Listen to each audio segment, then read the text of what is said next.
হুটহাট কেউ যত্ন নিলে বিব্রত হই, কারণ আমি মানুষটা অযত্নে অভ্যস্ত।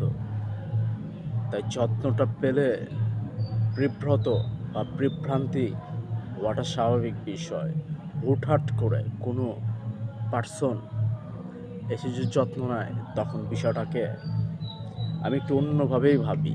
কারণ মানুষ তো স্বার্থ স্বার্থ ছাড়া তো কেউ মানুষকে যত্ন করে না।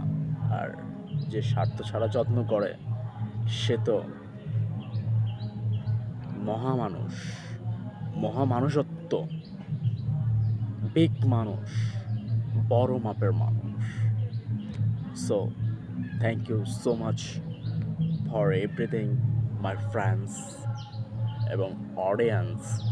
আপনারা আমাকে লাইক, কমেন্টস, সাবস্ক্রাইব করবেন, পাশেই থাকবেন, সাথেই থাকবেন।